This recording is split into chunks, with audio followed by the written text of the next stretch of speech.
afternoon and welcome to the September meeting of the Poverty and Homelessness Board. Let's begin with introductions. Let's start with Amanda, if you wouldn't mind. Amanda Cobb, Trillium Community Health Plan. Bob Sorensen, Lane County Human Services. Rick Kincaid, Community Health Centers, Lane County. Chris McAllister, PHB, Adult Consumer. Amanda Borda, Lane County. Alex Dreer, Lane County staff. Pat Walsh with Vox Public Relations. Dan Bryant, First Christian Church. Pat Barr, Board of County Commissioners. Dave Haverland with the Department of Veterans Affairs. John Radich, Oregon Department of Human Services. Brent Wallace, Church of the Resurrection. Stephanie Jennings, City of Eugene staff. Deborah Daly, Eugene Forte School District. Diane Aldridge, Lane County staff. Susan Lopez, Youth Victim Services Representative. Matthias Smith, 15th Night Youth Action Council member and youth representative for the Continuum of Care. Jenna Laver, 15th Night Youth Action Council facilitator and St. Vincent de Paul Youth House Assistant Program Manager. Stacy Yates, St. Vincent de Paul Youth House Program Manager. Great. Welcome and thank you all for being here today. We've got a very big agenda to get through. So we're going to get at it, and I'm going to hold everybody to their 5 minutes, and we'll go from there. So I'd like to follow up from the previous meeting and look at the consent agenda, approve the minutes. Is there anybody that's got any changes, additions, subtractions? Nope. If not, can I get a motion to accept the consent agenda as is? Chris, second. Susan, let's all vote all in favor of the consent agenda as is. Signify by saying aye. Aye. Anyone opposed? No. Great. Thank you. The next item on our agenda is, many of you know, Dan is stepping off the Poverty and Homelessness Board after 5 years of really, really good work, and we are going to replace him with Father Waz here in the next month or so. And but that leaves a hole on our board for a vice chairman's position. So at this point, I'd like to entertain discussion or nominations in terms of a vice chair, and you've got to be a voting member of the board. So signified by our little marks here. So if not, we can run a poll and I can get back to everybody on that. Chris. Because she's not here, I'd like to move that Noreen Dunn will be vice chair. You are a brave man, and I like that about you. And I'm not going to second that. No, I think it'd be fair if we maybe talk to Noreen first, but I like that idea though. Well, seeing there's no nominations, let's run a poll. Have staff run a poll and respond to that, and then we can get back to that in our next meeting. So if that works. All right. Thank you very much. So now we're going to go to Commissioner Farr, who's going to talk a little bit about the resolution declaring homelessness as an emergency. Thank you. The Board of County Commissioners, week before last, declared a homelessness emergency. We passed a resolution and order.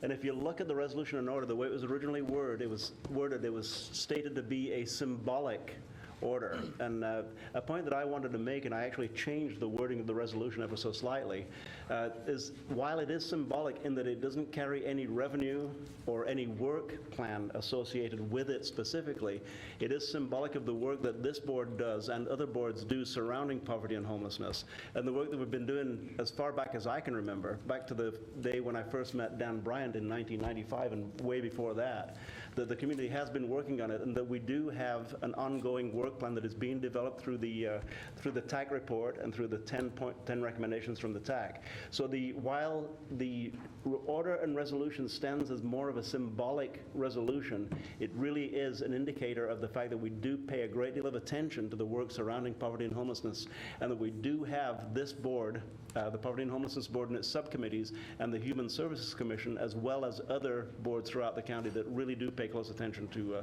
poverty and homelessness. So that being said, the order's in place. It is an order and resolution, and the wording does say symbolic, but there is more to it than just a symbolism. And I'd like to entertain any questions or comments regarding that. So, Chris. Mr. Farr, thank you for putting this motion forward. I understand the barriers for symbolic, and I do hope that people feel compelled to speak to the commission about ideas of how to actually enact this, such as what we did with the winter strategies resolution, opening up our parks that are closed during the winter. Thank you. Thank you, sir. Any other questions for Commissioner Farr? Okay. Well, thank you, Mr. Chair. Thank you. Thank you for putting that together. I would like to move on to the homeless service systems improvements, or TAC implementation. Bob will have a report on that for us. Sure. My name is Bob Surance. I'm the Homeless and Supportive Housing Services Supervisor with the County and Human Services Division. As you may know, the feasibility study and recommendation, also known as TAC for the consultancy that put together that report, had 10 recommendations to help improve our system of services and housing, serving the unhoused community and coordinating that work. A couple of elements that we've made some recent progress on is related to what was called the system, or is now called the System Integration Manager. We have been involved in a recruitment process, trying to find an individual or a consultancy that would help us move forward the recommendation related to the 75-bed public emergency shelter, and the bigger lift is the 350 permanent supportive housing units that are recommended. So that the initial recruitment through an RFP process was unsuccessful. And so there is a new process that the city and county are engaged in related through a recruitment firm out of Portland that's helping us do this nationwide search. We hope that will result in a positive recruitment in the near future. The other piece of the work is related to our collaboration and partnership with the City of Eugene. The City of Eugene has recently allocated and approved $1.9 million in funding, not only for this public shelter, but also for other aspects of the work related to outreach. Pardon me, just a moment here. Outreach and additional services to people experiencing homelessness. And another aspect of our continuing work is the effort to engage the community in helping to steer the results, to steer the process. And so we've put together an event coming up in October 10th and 11th, Thursday and Friday. We're inviting folks to come down to an event center, the Village Green, for 2 days, from 9 to 3 o'clock each day. We have a targeted group of individuals, including people with lived experience, service providers, elected officials, community members, business residents, to join us on those 2 days to really dive deep into the recommendations and how we're going to move this forward as a community. Invitations have been sent out to those to individuals that have been identified, and also because there will be public officials at the meeting, it will be an opportunity for the public to invite as well. But space is limited, so if you want more information about that, you can contact me. We will be making a similar presentation to the County Board of Commissioners in a couple weeks about our updates on the TAC recommendation. Any questions about the TAC implementation or recommendations at this point? Quick question. Yep. Bob, with hiring a recruitment organization to hire for the position, what kind of timeline are you thinking? You may have addressed that and I missed it. Yeah. I'm going to ask Steve to comment on that. He's a little closely related. Yeah. We're currently working with a recruitment firm and trying to finish up this week so that they can get out and an announcement, and then I imagine that it could take anywhere between a month and 6 weeks to conclude the process. To conclude it? Yeah. Ah. I'm on that committee with Christy Hammett, the Assistant City Manager, and Greg Rickoff, the County Chief of Staff, and we have fast-tracked this, and they believe that they have that there are candidates that are accessible in that timeline. So we'll see, but we're pushing hard because we understand the community needs, we need the right person first and foremost, but that the community needs to see that person in a leadership position. That is to say that we aren't waiting for anything. There are other things that are going on that relate to the TAC report that are not necessarily driven by who's leading it from the staff level like that. So, anyway. Okay, any other questions about the TAC report or the event down in Cottage Grove on the 10th? If not, we're gonna move on, and there's somebody in the back you can talk with later, Bob, about that. So, thanks. Let's move on to the homelessness needs assessment. Susan Lopez. Thank you. We're all very excited to be here today, or nervous, or a little bit of both. So thank you to the Poverty and Homelessness Board for allowing the space and time. Your Youth Homelessness Solutions Work Group has been meeting monthly for the last 18 months, and we're very proud to present this to you all. So I think there's a handout going around. Alex, okay? To help supplement. So I'm Susan Lopez. I'm the Victim Services representative to the Poverty and Homelessness Board. I'm also the chair of the Youth Homelessness Solutions Work Group. And we'll dive right in if you're all ready. Okay, great. So we've worked hard compiling data. We've looked at our current provider systems. We've looked at our network of services that we currently have available. And there's been a lot of things we've done in addition to that. So we also, as you all know, we submitted, unfortunately unsuccessfully, 2 youth homeless demonstration applications as well during the last 18 months.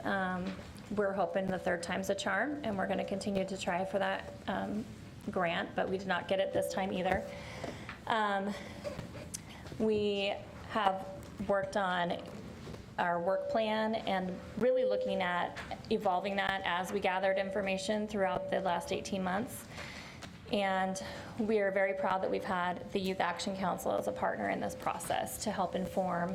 As you all know, if we don't have representation of those receiving our services in the decision-making process, then we're doing a disservice to the people we're working with. So we're very happy.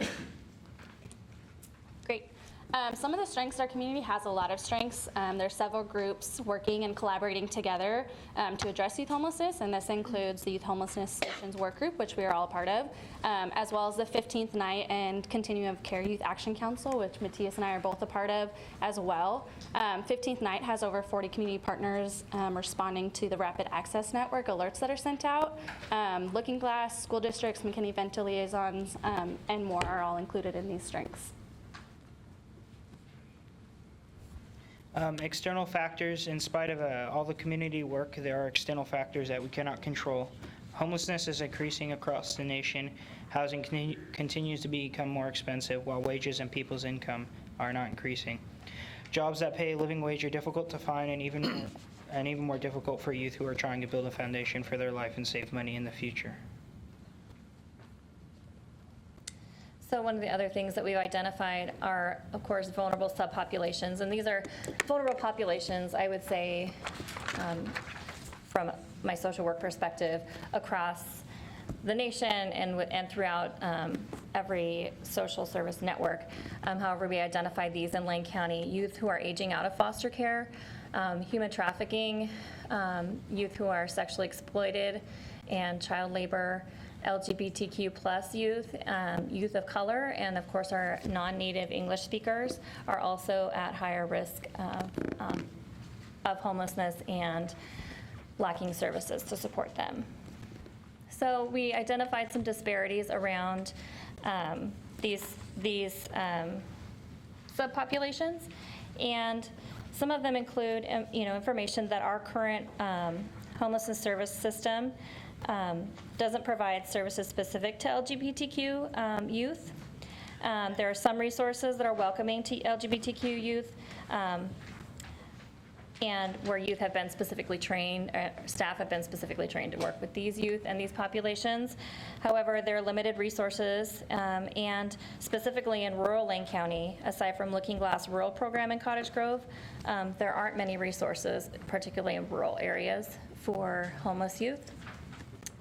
So we also identified racial disparities in accessibility and utilization and outcomes for youth that are seeking shelter or housing insecure. And that's also obviously for adults, I believe, through our TAC report. Some of those things have been identified as well. As you'll see in the upcoming slides, the volume of youth-dedicated units for housing and shelter do not meet the volume of need, according to our recent PIT count data, which we know in January, our PIT count data is going to be lower, and we'll talk about that too, than our total representative need. So in research and in practice, young people between the ages of 16 and 24 are referred to as transition age youth. And they're referred to as transition age youth because this is a critical stage in someone's identity development. As a young person is starting out in life, it's during this time that they're required to meet adult level responsibilities.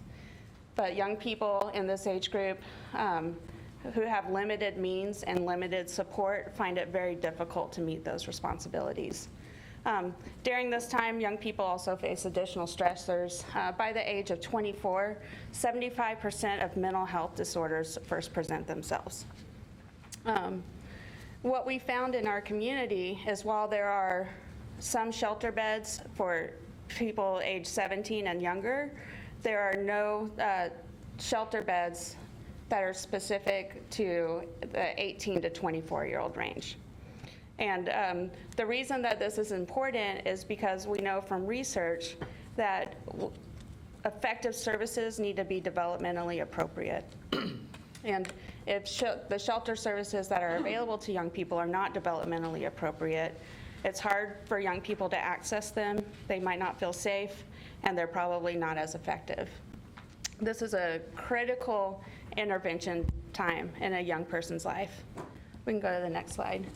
What we found in our youth, this was the first year that our community did a youth-specific point-in-time count. And so what we found was that in this one night in January, there were 145 unaccompanied youth that were homeless. And by youth, we're still using that 16 to 24-year-old age range. I'll share some numbers with you. So the total number of unaccompanied youth was 145. Of those, 108 were unsheltered in this night in January. I believe this was a night that Egan was also activated. No. 21 were in emergency shelter and 16 were in transitional housing projects.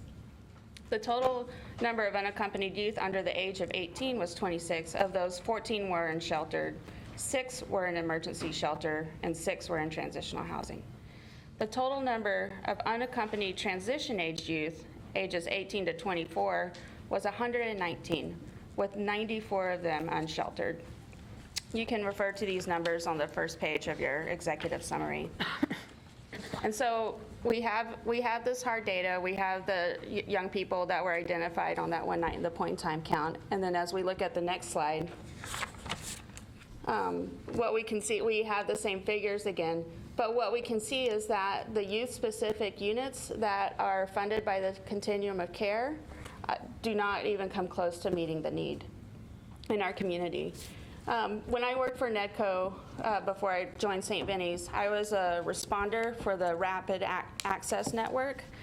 When a young person was experiencing homelessness, an alert would go out to the network, and I would be a responder, and I'd go out into the community and meet the young people.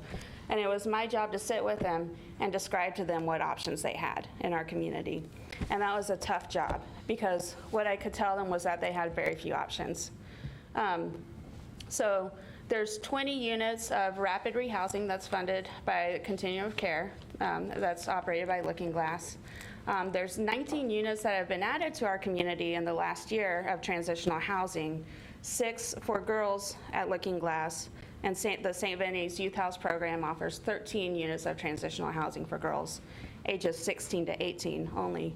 There are no transitional housing units for boys of that age range.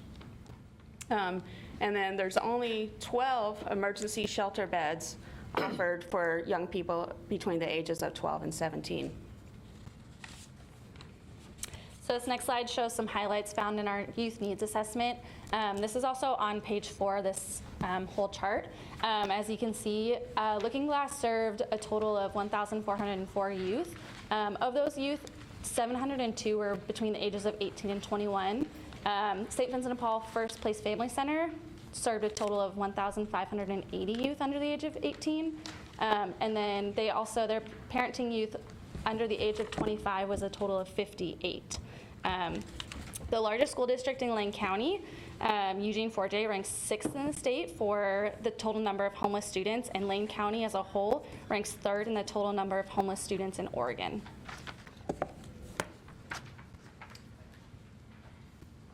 Uh, 15% of the total homeless population counted in the 2018 PIT count are between the ages of 0 and 24.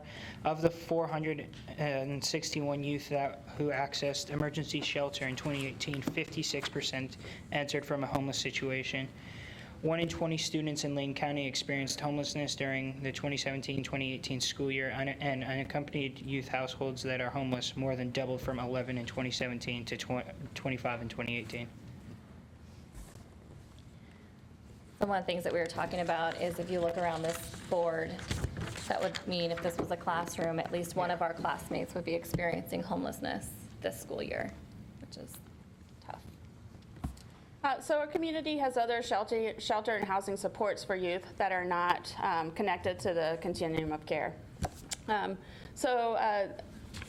NEDCO, which is now known as Dev Northwest, has their Polk apartments. I used to work with the young people who were moving into those apartments. There's 11 units that are prioritized for former foster youth. Lane County has invested housing improvement funds to expand that number to 22, which is terrific. 15 units for youth with severe and persistent mental health mental illness are offered through shelter care. Looking Glass operates a 18-month transitional living program for youth. So in this program, young people have the income to pay their own rent, but Looking Glass offers case management and move-in rental cost supports. So youth over the age of 18 can access the Eugene Emergency Shelter. They can also access the Annex Family Shelter and other shelter programs, but again, they are not youth-specific resources. Research shows, and we know by research, that people without a high school diploma are 4 times more likely to be homeless. We know that if a young person is experiencing homelessness and does not get the supports that they need, there's a much greater likelihood that they're going to experience long-term homelessness. It's during the opportunity youth has anyone heard that phrase? That's a phrase that other communities use to describe young people between the ages of 16 and 24 who are not connected with school and work. We have an amazing opportunity with the young people in our community who are not connected with school and work. Lane County is rich in resources. There are funding sources for workforce development programs. The WIOA program has that is specific to 16 to 24-year-olds. There's behavioral health care programs specifically for this age group. Young people up to the age of 21 can still access the incredible resources of our school districts, but if these young people do not have their basic needs of shelter, getting enough rest, getting enough food, and a sense of belonging met, they can't. It's so difficult for them to take advantage of these resources so that they can build a strong foundation for themselves and move on with their lives. So we have a great opportunity if we provide the basic necessity of shelter, but not only a roof over their head, but also a place where all of the people providing services to these young people can hook up with them and leverage the existing resources that we have in our community. We have a great opportunity to prevent long-term homelessness for a lot of these young people and prevent the cost impact to our community of long-term homelessness. So our recommendations, you knew this was coming, right? Our recommendations include some system improvements, clearly, a lot of what Stacy was talking about. In order for our coordinated entry and coordinated response to youth homelessness to function better, we need more youth-specific resources, pulling from our coordinated entry process that we already have. The Youth Homelessness Solutions Work Group has also looked into a youth-friendly transitional age SPDAT, which is a tool at time of entry that collects information to better target services. It would prioritize youth-specific vulnerabilities as we assess the needs of each youth that presents for homelessness. We recommend having another youth pit count and determining the best time of the year to do that. I think nationwide, other places look at early summer, so we would look at possibly doing that at a different point in time as opposed to January, when we might actually get a truer picture of youth homelessness in our community. The Youth Homelessness Solutions Work Group will also update our work plan, obviously, to focus on the needs identified by this report. And in addition, as we recommended last November, if you recall, that the Youth Homelessness Solutions Work Group and the Youth Action Council presented a need for a winter-long overnight shelter for youth.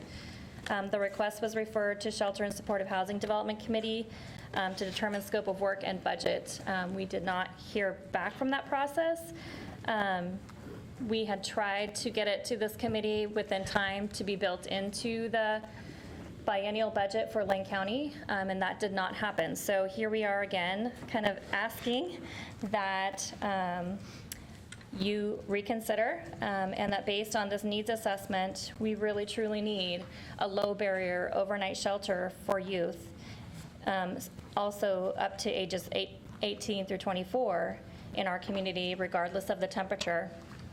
And as the Poverty and Homelessness Board is an advisory body to the Board of County Commissioners, it's our responsibility to pass along important recommendations to the county commissioners. So it is the Youth Homelessness Solution Work Group's recommendation that we follow the recommendations outlined by this needs assessment, and we elevate this request for an overnight shelter for the winter for youth, specifically ages 18 to 24, to be elevated to the Board of County Commissioners for information and consideration, and also that the PHB add this to our agenda for discussion. I think we're passing out a scope of work and a proposed budget for that. All right, that concludes our presentation section. We're open for questions. Thank you very much. That was excellent. Any questions for Susan and the panel? Dan Bryant. Yeah, so very well. That's one of the best presentations we've had, so very hard on it. Thank you for that. Good job. Could you speak a little bit to any clue on percentages of youth that are from this area versus from out of the area, and then what efforts we have in place to help reunite folks that come from out of this area, best practices in that regard? What insights do you have? The youth home, as a staff member who helped the committee work on their needs assessment, we only looked at what is available in Lane County, and the metrics that we were able to measure include Lane County youth who go to schools in Lane County and the point in time count and other data sources. So we don't have the data to answer the question about youth who are specifically not from here or transitioning. I don't think we have any data that the youth that we've counted or any information to suggest that they're not our actual youth from our community. Yeah, and I would assume the great majority would be. I would just think that one component of any effort would be, when there is a home to go to or a support structure or so forth, that we help facilitate and have funds to help facilitate that as just being one piece of the strategy. And I think, isn't that even in one of the 8 points of the TAC report, as I recall? Not specifically for youth, but just in terms of helping. Right, getting people reconnected. Yeah, to reconnect or support. And it's not in any way suggesting that, this kind of notion of we got to ship people back to where they came from. That's not it at all, right? But that just providing the necessary support and building on support systems where they exist, if they're there.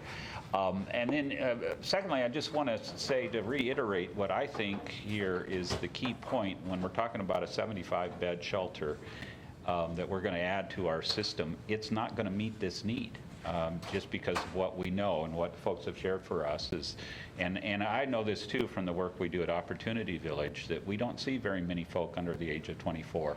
And it's probably just as well, frankly, that we do definitely need a dedicated shelter for this population. So I just thank you for that recommendation. I think just anecdotally from my experience working in social service that, you hear the tragedy of youth in this transition age, and they get linked up with persons where they feel safe, who are exploiting them in various ways. And so, the human tragedy, the cost associated with them not feeling safe to access services that are currently available because of those reasons.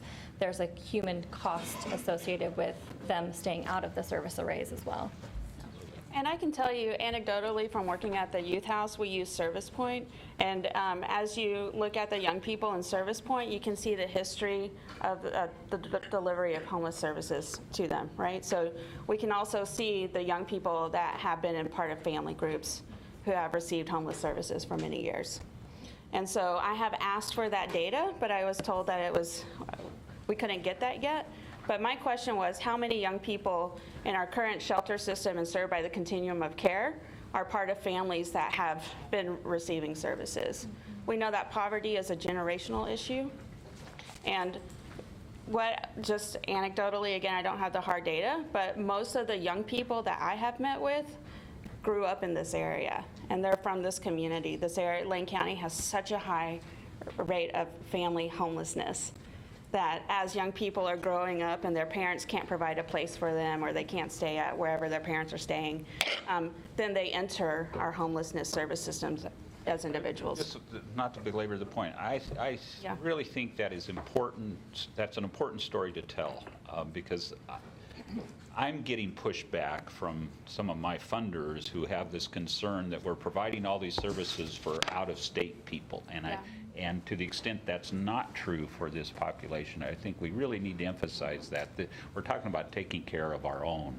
Right. And this is a huge need, and we obviously need to do a better job. Amanda and then John. Two things. What would be your recommendation for the capacity of this overnight shelter? I think we had talked about, I think the recommendation was 25. 25, yeah. And that's not going to fill the need still, but at least it's a start. And it would double our capacity, our current capacity for emergency shelter. Is that right? And then my first thought was to add to the inclusion on this list here of services, OHP eligibility, screening, and assistance. Yeah, sure. John? I think this is a great report. I really appreciate it. And I would believe that you probably struggled with the concept of what about those youth who are minors? And I realize there's challenges because they are minors. But did you have any different recommendations or thoughts on how we kind of intervene with these minor children or youth that are like, a lot of them are 15 to 17 years of age? Yeah, we've really struggled with that. I think part of that is around certifications and the ability to have shelter for them. We looked at kind of the initial was more like the Egan model where youth can be served regardless. I think there's barriers for funding generally that come with those as well. If you're looking at conventional funding for those kinds of programs, if you're federally funded for those services, you have to meet specific guidelines, and that includes like Station 7 where they require notification to parents and things like that. And so if children are fleeing situations that are dangerous or they're fearful of reporting to their home where they're at currently, those are barriers. And so what we looked at was really what would be the biggest bang for our buck. And when we looked at the number of homeless youth, we had, 119 in this age range specifically through that PIC count who were unserved. So we really looked at trying to target that as our biggest disparity in service. But yes, we still have a huge need there as well. And John, to answer your question, the transitional housing units that have been added to our community, they serve 16 to 18-year-olds specifically. And we're already finding in this last year at the youth house a lot of success in providing stable and supportive housing to those young people. And what we're doing is we're preparing them to be tenants and to understand what it means to be a tenant. We're preparing them for financial independence, and we're helping them to graduate on time, not only on time, but early, and also provide a seamless transition to post-secondary education and other career options. So that's what we've seen is working so far. Thank you. Stephanie, Pat, and then Paul. And I kind of wanted to follow up on what Amanda raised and what you just said, Stacy, because I think thinking about the role of a shelter, how long you need to be in a shelter, and then how long they really need transitional housing. And then when that transitional housing ends, do they need permanent options? And so, and are those options more permanent supportive type housing, or is it really affordable housing options that are specifically available to this population? And any, I mean, I know that these are all complicated issues, but just, you know, any recommendations on the number of units that we think in those types of categories would be really helpful as we're thinking about how to utilize and allocate resources in the future. And that would be part of this work group's continuing. I think we do have that as our next steps. I think our first step was to identify the current need, and really what we've identified for the, you know, looking at, are you all familiar with Maslow's hierarchy of needs, right? Like, you can't go to the next level until you've met your basics. So you can't think about education if you have nowhere to sleep and your tummy is rumbling and you're exhausted and you're scared and you're hungry. So in order for youth to build up to success, to maintain stable housing and to become supportive, productive members in our community, we have to start with the lowest need and having them have a safe place to sleep and food and access to safe people. And the literature states that best practices for communities is to offer an array of options. So because young people, what they need is choice and what services they are provided. And so it's hard to answer your question because all of our young people are so different. While they share this common characteristic of not having their basic needs met, they're also very different in terms of their maturity level and where they're at academically. So I would love to explore that question with you more. But I do believe that first, our community really needs to start with the basic of shelter, and not just, like I said before, not just a roof over someone's head, but a real intentional effort to hire and retain well-trained people that are familiar with community resources and have established relationships with educational and workforce and behavioral health care providers who can actually provide the real linkages and make a real impact for long-term outcomes, long-term positive outcomes rather than the outcomes associated with long-term homelessness. And I think within the TAC report, we talked a lot about, you know, what is sort of the ideal length of stay in a shelter and moving them into more permanent options as quickly as possible, just recognizing that a shelter environment is challenging too. And so it would be great to sort of hear more. Is it kind of a similar ratio to the TAC report in terms of the number of shelter beds versus longer-term units? Does it look different for this population? We're approaching our 25 minutes for this. We've got 2 more questions, then we've got to talk about your motion. So Pat and then Paul. Thanks, and I'll be very brief. First, historically, back in 1997, there was established a committee. It's called the Council Committee on Homelessness and Youth. Some folks in this room remember that committee, and a lot of things came out of that. The funding for Shelter 7, for instance, came out of that committee, and a lot of other things. But the only thing I'd want to mention about that is that committee was formed to deal with the problem of kids hanging out on the mall. Now, since then, the mall closed.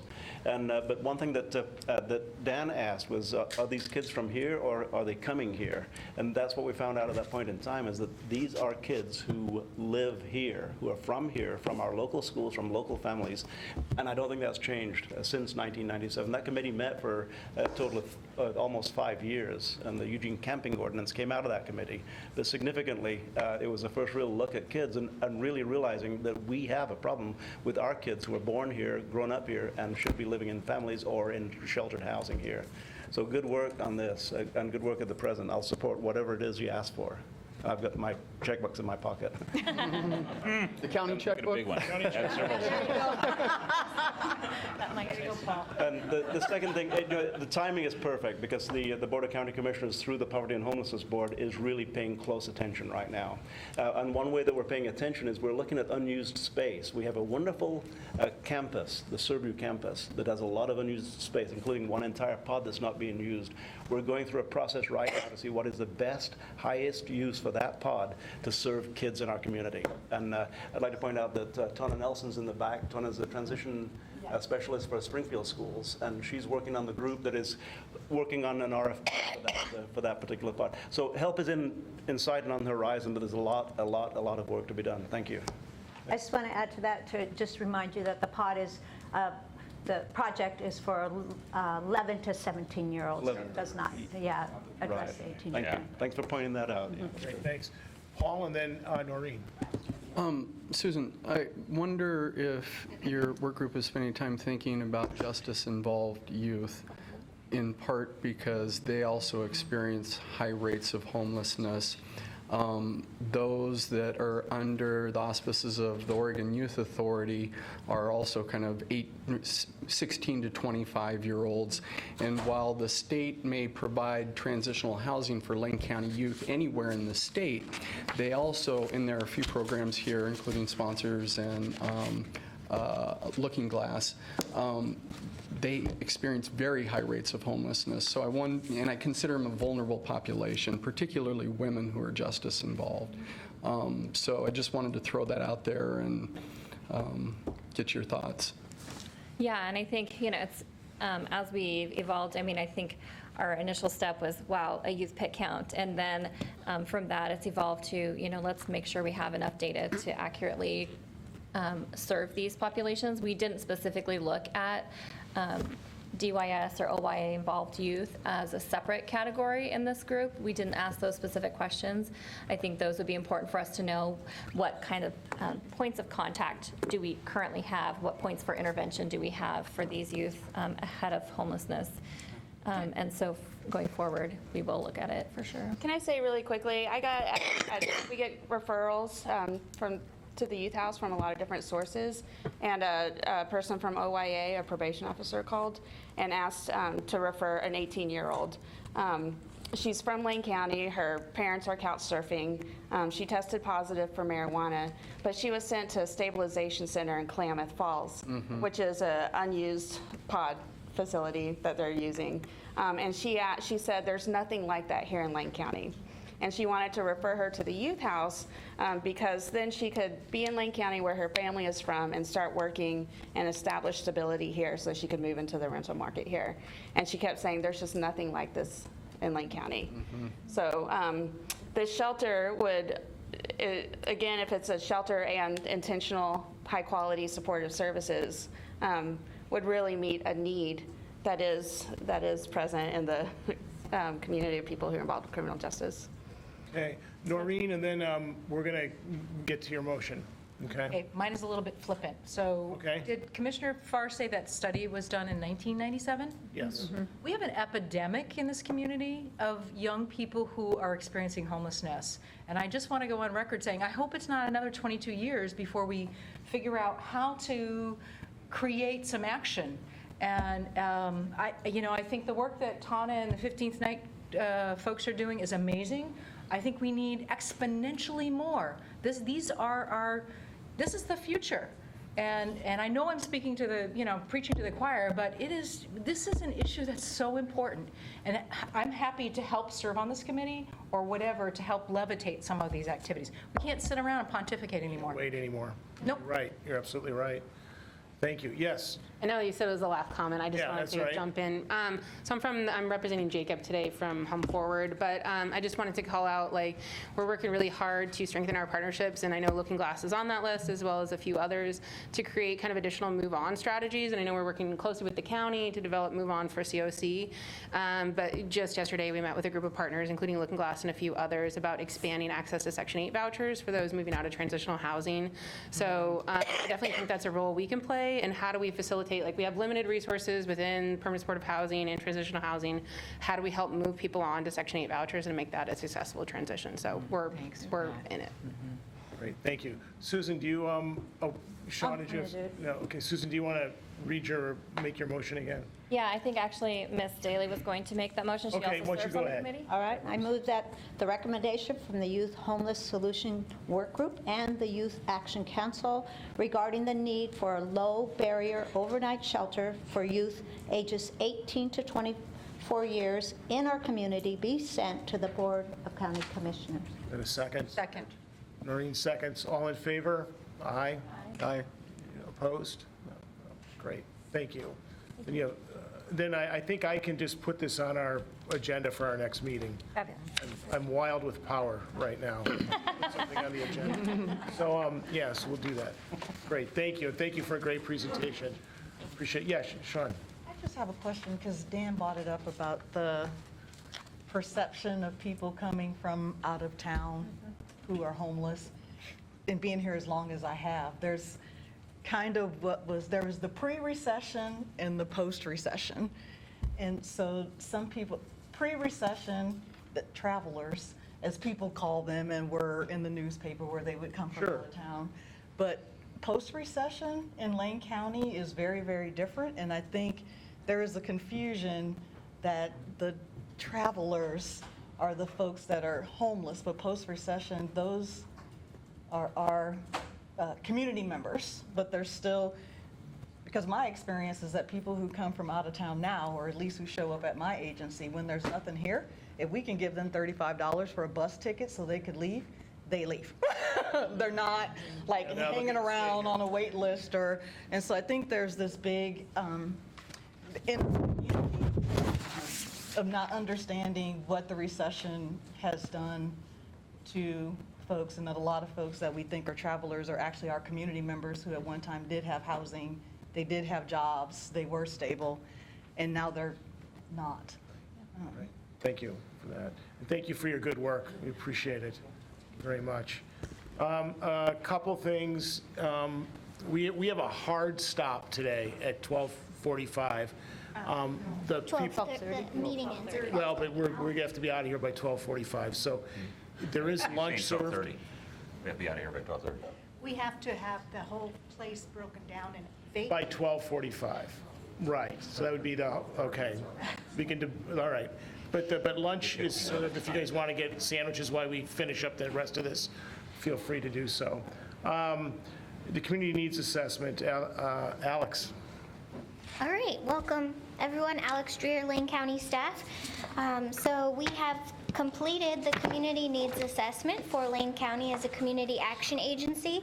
And in your packet, there should be a executive summary, like the Cliff's Notes of the community needs assessment. The full report can be found at lanecounty.org/HSD reports, which is in the corner of our PowerPoint. Thank you. So Lane County, as the community action agency, conducts a community needs assessment every 3 years. This is a process that feeds into our overall strategic planning process. So as we know, the next executive committee meeting of the Poverty and Homelessness Board in October will be talking about the strategic plan, so it's perfect timing.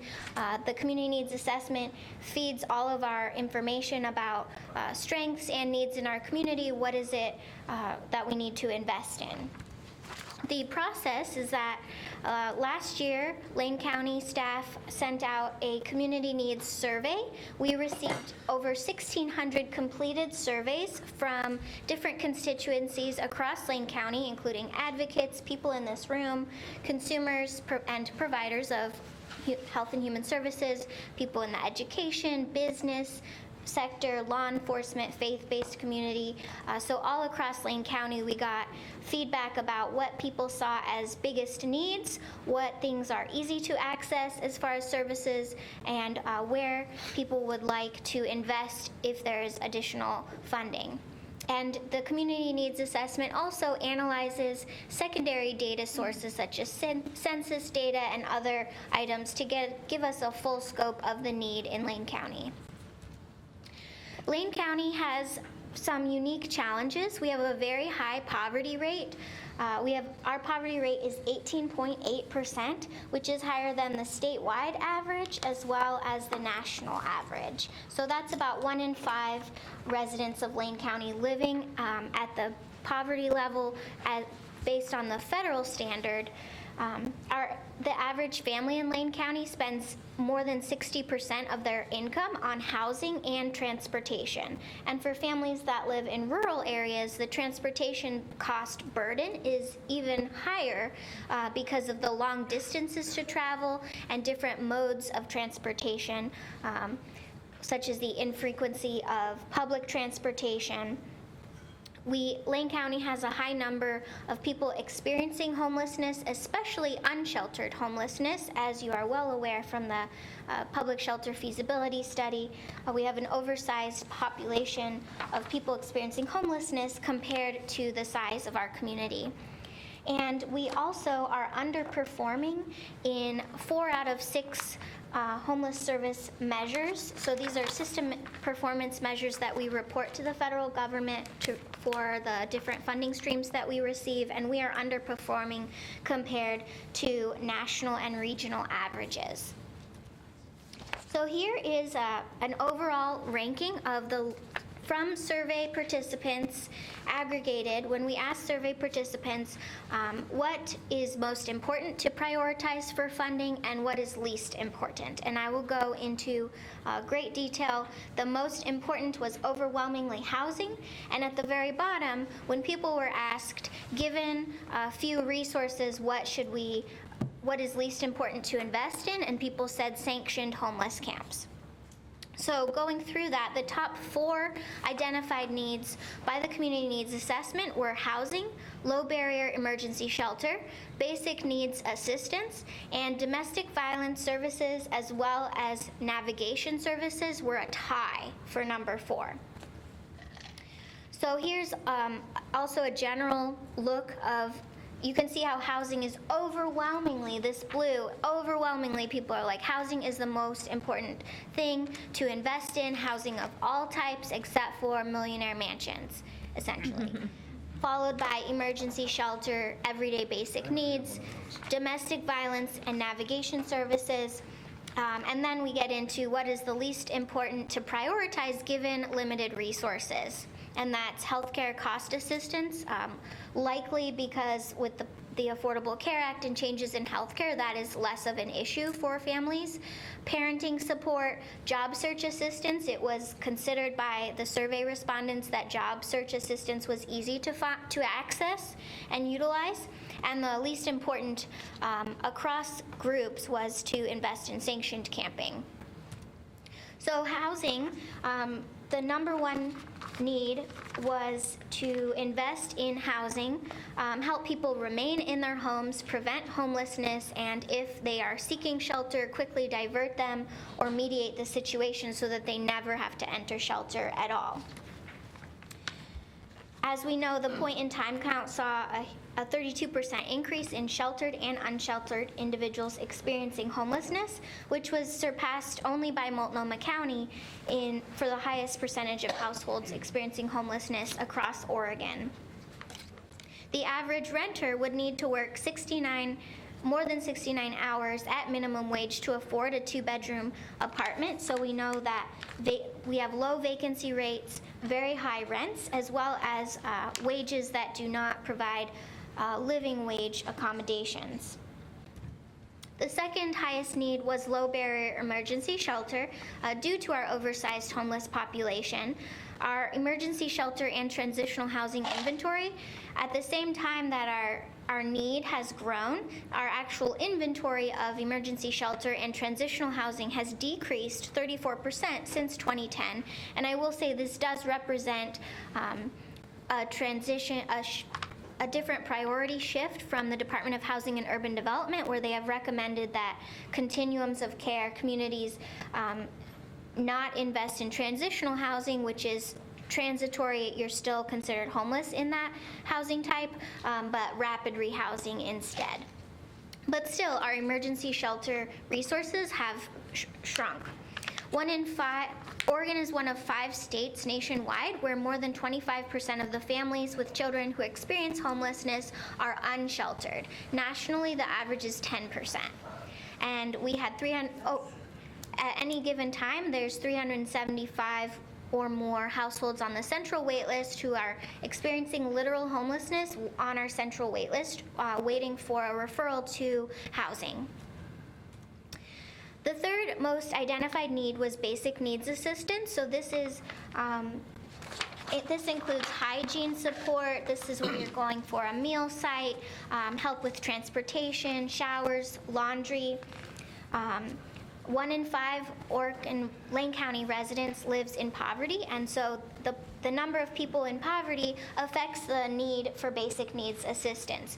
When families have to balance between paying rent to stay housed, buying nutritious food, paying for their health care, prescriptions, juggling that, the basic needs assistance really helps people manage their very limited budgets. 1 in 7 Oregonians and 1 in 5 children are food insecure. So our food assistance out of food pantries, with basic needs assistance also includes food pantry services, meal sites. Food security is very important, and that was seen as top 3 need. The 2 items that were tied for 4th place in need based on the community needs survey were domestic violence assistance and navigation services.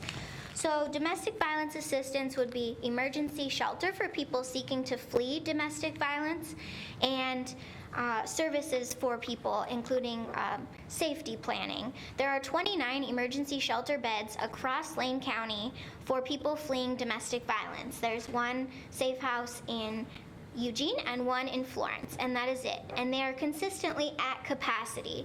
So at any given time, it's very difficult if somebody is currently seeking to flee a life-threatening situation of domestic or intimate partner violence, sexual assault. It's unlikely that they would find an emergency shelter bed open for them. And there is only 1 short-term housing project, rapid rehousing, specifically for domestic violence survivors.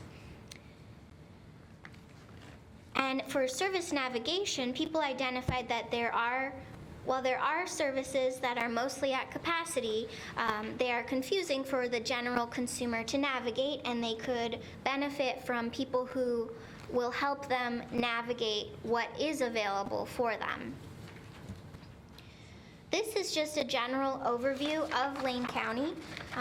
The needs assessment, as I said, looked at secondary data. So the general overview of Lane County is that 58% of it is publicly owned land. Much of it is forested, with the urban areas of Eugene, Springfield being the highest populated areas. This map demonstrates how Lane County Human Services Commission divides the county into 4 service sectors, and we fund community service centers, 1 for each area, including Springfield and East Lane County, South Lane County, Eugene and North Central, and West Lane County. So that's where you'll find at least 1 community service center in those areas. I am going to skip a little bit for the sake of time. What the needs assessment overwhelmingly showed was that factors that affect an individual affect the family, which affect the communities. So family and individual stability is greatly affected by financial stressors, the accessibility of affordable childcare, mental health services, and substance use services. There are unique needs for seniors and people with disabilities. Lane County has a higher percentage of people age 65 and over compared to state and national averages. This information was also in the TAC report. We have a high percentage of people with a disability who are under age 65, which might indicate that we could benefit from more people who help with Social Security, disability, income assistance benefits. signing up for those benefits. We also have a lower percentage of people who are over 16 in the civilian labor force compared to the statewide and national averages, which may suggest that there's a lack of living wage jobs. People are unable to find quality jobs, or even though unemployment has decreased, there's still a significant number of people who are not working. There are unique needs of our rural communities with limited transportation options, either getting between different rural communities and the main metro areas, or options inside of the rural communities. There have been a few pilot projects recently funded, but those are not sustainably or long-term funded for transportation within some rural areas. And at this time, while it's in discussion, there is no one way to take public transportation from the coast into Eugene or the rest of Lane County. There are also limited social service options in rural areas with very limited hours of operation, including oftentimes no evening hours. So if you work an 8 to 5, you are not able to access the community service center for assistance, and no weekend hours as well. And most of the rural communities, in addition to what we see here in the metro areas, rely on volunteer staffing. While we have a huge strength in our community of the number of people who are willing to volunteer their time and help be a part of the solution, relying on a volunteer workforce provides for unsteady staffing. It's not really reliable because anything could happen, and then the volunteer might not be able to be there. This is a look at the Community Action Agency, where our funding comes from. Over just about half of it comes from federal funding. 28.6% is from state funding. We've got local funding and then private. And the Human Services Commission is an intergovernmental group, and that receives contributions from Lane County, the City of Eugene, and the City of Springfield. The Community Needs Assessment also analyzed the income needs. The majority of the issues related to poverty are a problem, the main etiology of which is a lack of income and sufficient income. So here we look at the minimum wage and what it would be needed for living wage, especially if you have multiple adults in the home or you need to pay for childcare. And there's much more detail about the living wage comparison in the full report. So the challenge is that the needs of our most vulnerable have ripple effects from the individual, family, community, our entire state and nation. It affects the well-being of all of us. The need will not dissipate on its own. Our existing programs and services are very important, but they do not meet the volume of need. And it will take a community-wide mobilization to address poverty and homelessness. That's my presentation. Questions for Alex? Alex, thank you for this report. I know it was a lot of hard work to make all this come together. That said, I noticed that some of the options that have been suggested for our hardest to serve folks, whether they are persons with chronic disabilities, who are elderly and cannot support the local rents, people have been priced out. Some of the options that have been provided or suggested for them, such as managed camps, are one of the least supported by our general community. How do we utilize this data to not have a utilitarian approach that continues to lose track of our hardest to help? Well, the community, that's a really good question. The community needs assessment we're just reflecting what the survey said. And it's up to you all to interpret what that means and how that affects prioritization. Thank you.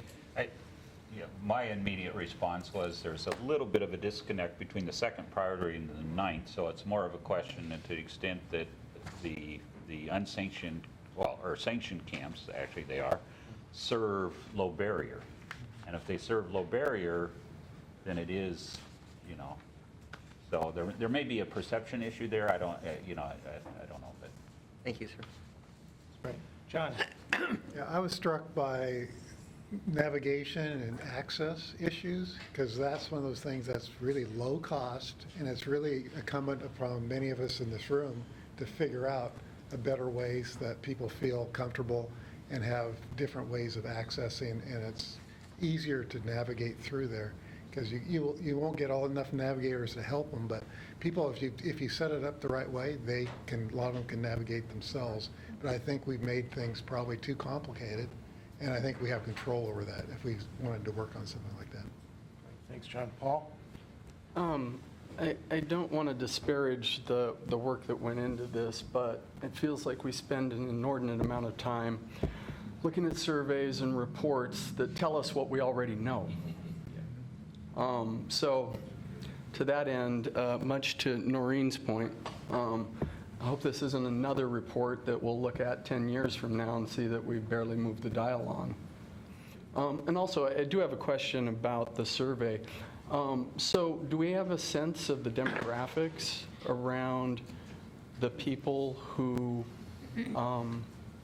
participated in the survey? Yes, in the appendix to the full report, there's charts of the demographics. Can you give us just a brief sense of who the folks were? Were they consumers of services?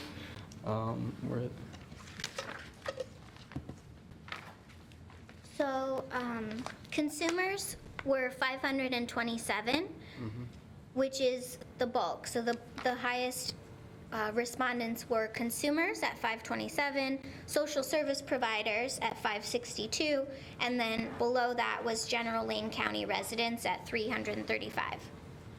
I'd be curious to see what the results look like for the consumers versus the service providers. What the split would be. So there was, the full report has that breakdown of based on whether you're a consumer or a social service provider, what do you think is most important? And it was relatively similar. Okay. And I think the piece, when I listen to that, is that I don't see that they don't think the things that they rated the least important are not important. Yeah. What I hear them screaming is that we're doing all that we can do, and we really need, the housing and the navigation, helping people get through the system, helping them get housing and take care of their issues, which is what consumers want and what providers want, that they're really struggling, and not necessarily that the camps and stuff aren't important. Just what would be top on their priority is if we could get people in housing, help them to take care of their basic needs and not make the system so complicated in order to do that, people would be much happier. Well, on page, what is this, page 60, they're ranking importance to low-income households. It has a chart there. And certainly it would be a difference as to where that person is responding, right? If you're asking a person who's living in one of those camps versus a person who's low income but house, they're going to respond very differently, I would assume. So, that we don't have that kind of data. But and I would just echo, what Sean's saying. I mean, yes, obviously we've got to put more effort into housing, and it just totally makes sense. I think the dilemma, those of us who do provide those more lower cost things that we just constantly hear, if I can house someone for $10,000 a year versus I can give someone I can give 10 people a safe place to sleep for the same amount of money that's in a camp. I mean, it's that kind of, it's just, we need the more housing, but when we have so many people that don't have a safe place to sleep and get run over by garbage trucks. And I think that's the dilemma. We want housing, but also there has to be safety and resources while they're waiting for that housing. Yep. How do we balance those? Both and. Make them both happen. And I would love nothing more to get to that point where we don't need those camps. I mean, that's what we need. All right, any other questions for Alex? If not, I'll entertain a motion to accept the assessment. So moved. Thank you. Chris, second. All in favor? Aye. Aye. Anyone opposed? No, great. Well, thanks. Thanks for your work, Alex. thanks for the good discussion on this, too. I think we made some good points, for sure. Let's move on to Chris, who's going to give us a status report on League, and we've got about 15 minutes. I'd like to go up in front and have Sabra from League also join. Sure, absolutely.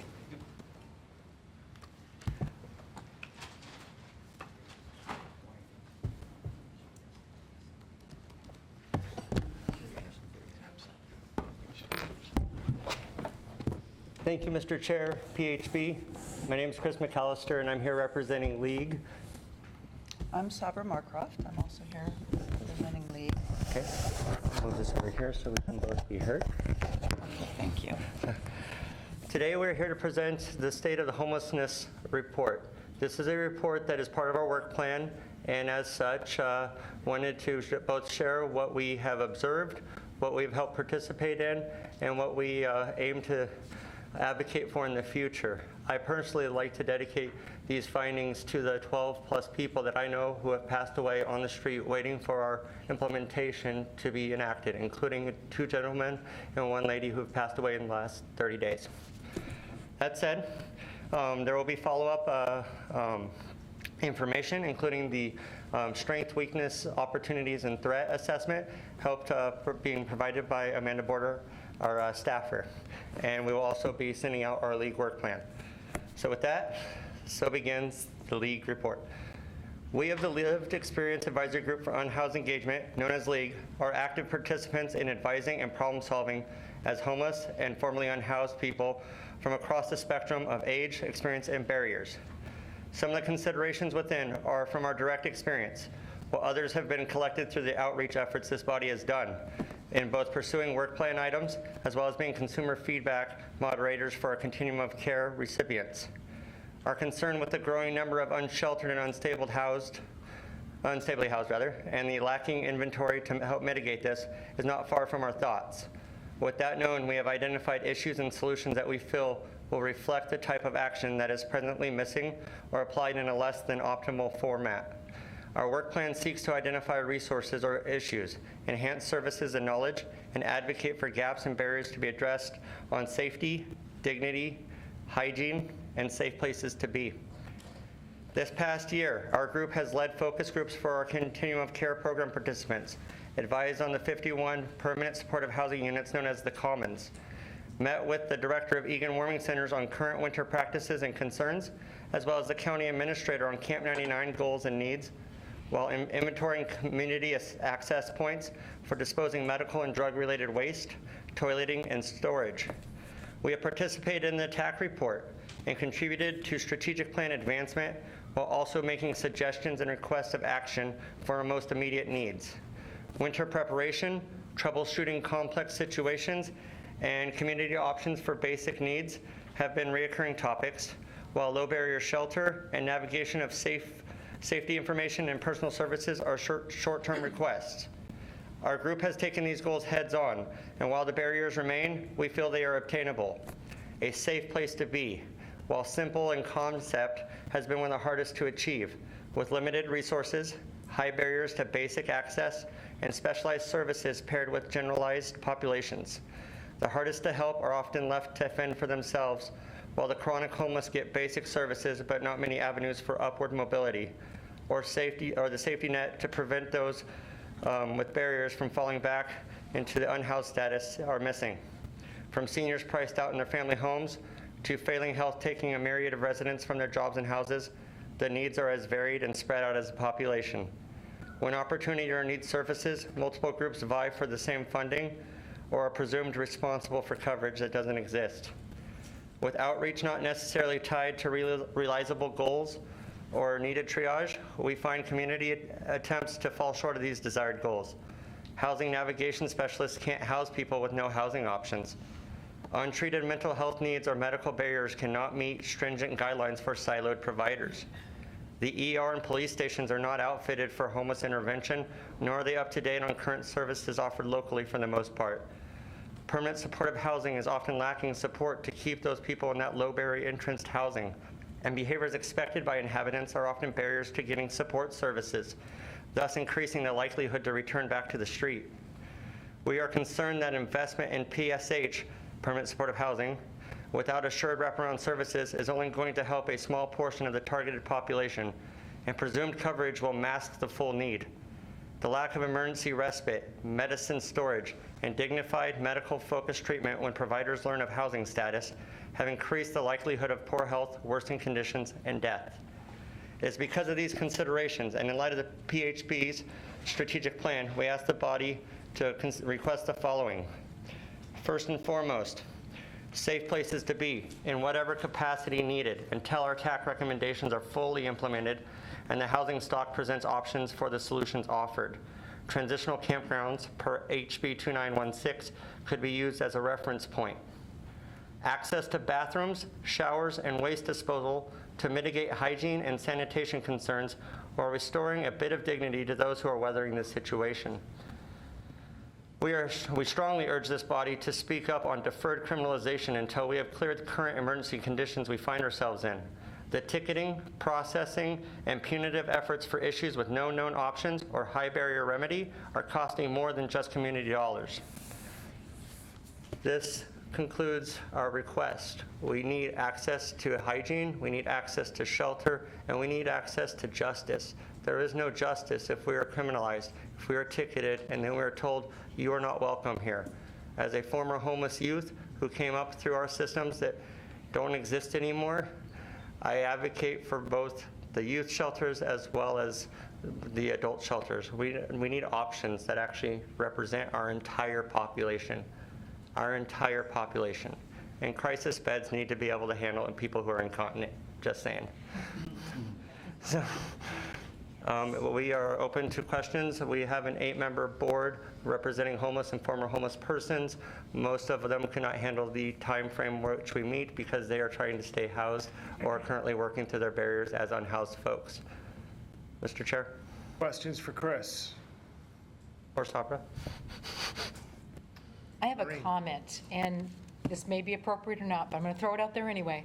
So a couple of months ago, I was in Salem meeting with colleagues from around the state, United Way's around the state, and there was a great partnership that I learned about, which is a mobile hygiene unit. It's a 3-shower unit supported by United Way and other philanthropic organizations in the community. One that's equipped for people who have mobility issues, but it's a whole sort of a large van. Some people nodding heads, they may be aware of it. That's the cost of that. Now, operationally, I don't know what the ongoing cost is, but the cost of putting that unit together was around $105,000, $106,000. It seems to me that we could figure something out like that as a minimum for people to have access to a shower and facilities that would help them with some of the hygiene issues that, now we're much larger than that county in terms of population, but that's just one tactic or one strategy that, geez, it seemed like we could figure that out. And I have a colleague in Salem who is willing to come and talk at any meeting if that could help energize our conversation about how to maybe make that work. I think that's a good point. Yeah, we'll get that down and consider it for a topic for a meeting. Any other questions for Chris? Thoughts? Well, thank you, Chris. I appreciate it. Yeah, that's a good report. Thank you for your hard work on this and also for keeping a lot of these things in the forefront of all of our minds. And it's not moving fast enough for anybody. You and I have had this conversation lots of times. And I think we're doing what we can do with what we have to work with, which isn't enough, and we know that. So, yeah. Will the text of that report be available? Yes. How? It'll come through the staff, then it'll come out to you. Yep. All right, anything else? Just an announcement, Annette Montero, that you may recall, is the woman who was crushed to death 3 weeks ago by the garbage truck. I met with the family earlier this week, and we are planning a memorial service on Friday, September 27th at noon. Wayne Martin is assisting with that. We're hoping to get food there. It'll be at First Christian Church at 12th and Oak. But the family, I've just been very touched by them. Her daughter really wants to make this about the issue of why her mother was in that situation. Even though there were very few people who knew her in the community, I suspect there'll be a significant support shown to the family for her. So, at any rate, you're all welcome. I can talk to you afterwards. Great, thank you. Mr. Chair, do we just ask that league's concerns are considered and that we can maybe help get them assigned to some of our committee work sessions? If there's anything we can do, please let us know. All right, great. Thank you, sir. Thank you. All right. I'm going to wrap this up and go to public comment, but this has been a very, I think, good meeting. There's been a lot of information shared. We approved the needs assessment report. The work that Chris and his group has done has been pretty fabulous, and then also to hear from the youth homelessness needs assessment was certainly an eye-opener for me. I think I get pretty focused on adults, and then there's this other population that is that also needs our help. And so anyway, I'm glad that everybody came and presented, and hopefully provides us more fodder for some of the work that we're all trying to accomplish. With that, I'd like to open this up to public comment. I've got 4 people signed up. You're going to get about 2 minutes today because of our time constraint. So with that, Wayne Martin. Oh.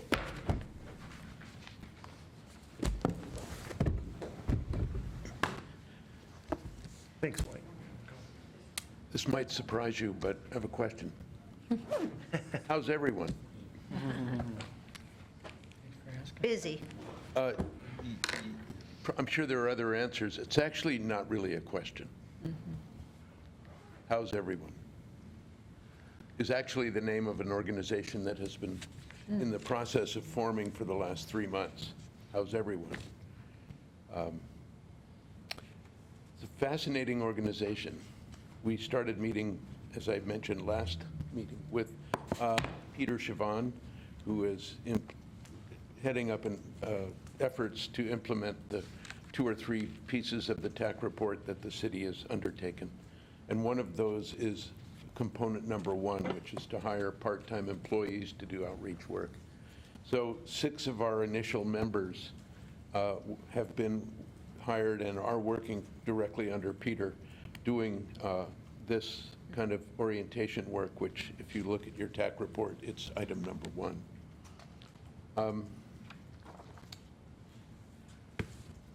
It's a combination of unhoused people that I've gotten to know through the years and continue to stay in touch with through the Toaster Church Reading Room program and just going down to the dining room and visiting with people outside. So we've had a total of about 30 unhoused people show up at these meetings, which are now every 2 weeks. Gradually, the organization is taking on its own sense of leadership, and so that's going to be a relief to me. Some of us housed are acting as guides, a word that they don't mind, in terms of helping them feel comfortable standing up and addressing not only each other, but soon to be in meetings of elected officials in various forms. The concern that they have, among many others, is that they're all camping out, and they don't feel safe camping out. And they're really motivated people to show up at these meetings. It's unprecedented. And so I think they're going to begin to discuss with other bodies such as this how to be allocated and where the funds can come for such allocations to sleep safely in designated park areas under very strict conditions with limited numbers in each location. I don't know of any other suggestion I can make to you or that you can make to yourselves. Wayne, I need you to wrap this up. Okay. So I'll close with that thought. And then lastly, the homelessness emergency designation. I'm not comfortable calling that symbolic. I'm very uncomfortable. It really, really detracts from the power of what that needs to mean. So I think you can do better, and I think somebody should comb through the language and make sure that word is taken out of there.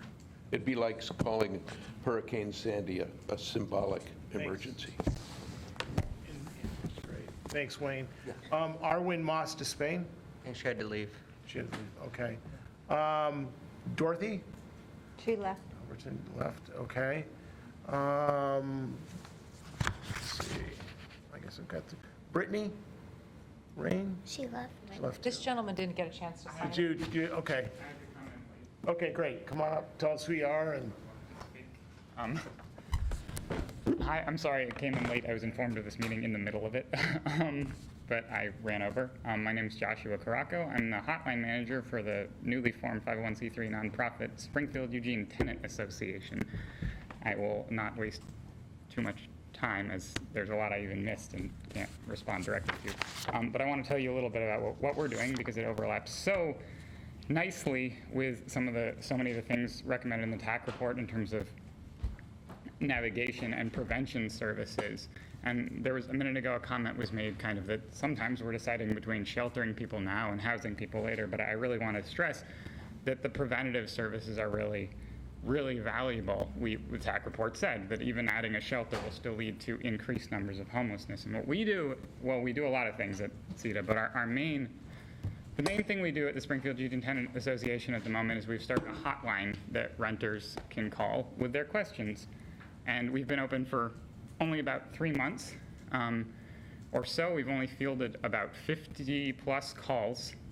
And that's we started ourselves with near hundreds of dollars out of our own pockets. We've spent very little money on advertising. We have no permanent staff yet, or no, we have no staff, period. When I say hotline manager, that is purely a volunteer position. And we've already gotten calls about 30-day notices, 72-hour notices, 24-hour, even a 24-hour notice. We know from works of scholars like Matthew Desmond that we assume that eviction is a landlord's last choice, when in fact sometimes a notice is the first thing they grab. And it's just statistically true, by the way. That's what the scholars who study this say. And we've already successfully navigated people to legal resources, or if they were on low income, Homes for Good has services. They have navigators already, but some people don't know to call them. We've already navigated people to proper places, to legal services, to their housing navigator.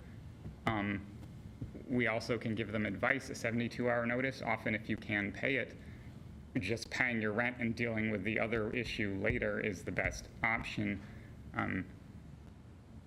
And we can give people advice like that. We're doing that for free on no money, none of the resources you have. I agree with the last speaker that symbolic gestures are not adequately meaningful. And that there are also, I want to stress, things that we can do. I need to have you wrap it up, because especially in the realm of prevention. That's all I really want to say, that we've already started that out of nothing, and that the county and the city with the resources can really do a lot there. I want to hear more about this, but thank you. Yeah, thank you. Okay. Thank you so much. That's it. Do you want to take our last minute? I was on the list. Were you? Yeah. Oh, I'm sorry. Well, why don't you come up and speak? I don't see you on here. Do you? I have a lot to say, and I Michael. think you said I had 2 minutes. So Yep. I'm going to just stumble through what I can. I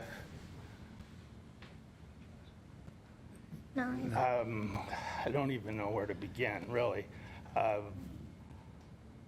The TAC report is not a good solution. We need to examine it much more carefully. Everyone is talking about when we get the TAC report. It's not going to happen. We're talking about building another institution that will not serve the needs of people, because we have plenty of institutions already that are not working, and there's no indication of why the TAC solutions will be better. For example, a friend of mine that I met at the mission, who's 22 years old, committed suicide out on the railroad tracks, where we've probably spent $1.5 million in that area in less than the last 12 months of government money. I can't even confirm that he died except from people that I've talked to who know of him and came to me and knew that I knew him and wanted me to know about it. So we can't even have a service to memorialize him. He's a youngster, 22 years old, grew up in the Thurston area. I've met him and wanted to help him. I run into people at the mission who clearly are in need and shouldn't be there. And I was glad to hear some stuff here that I didn't know about, but that gets to my other point, which is we're not really talking in our community among ourselves about how we can be the most effective. By the way, I should mention that only Pat Farr is the one who, of the agencies I called to try to get information, he called me back and we never have had our conversation, but that's still happening. So I wanted to talk about vaping and tobacco because I think the average modern progressive reader in the media knows that vaping is under serious assault from public health authorities, and we see no information about that throughout our community, like on the library walls or the camp walls or wherever. We don't see that stuff, and we see a high tolerance for tobacco use among all the service centers that we're operating on. And those are things that could easily be, we could have pictures of lungs all over the place and have that be part of our conversation. Thank you, Michael. Appreciate it. Any other comments for the good of the order? If not, I'm going to adjourn. I thank you to Michael for sharing that perspective. Yep. Thank you, Michael. All right. For your last- Yeah, we're gonna need some help with the tables and chairs because we've got to be out of here by 12:45. But thank you.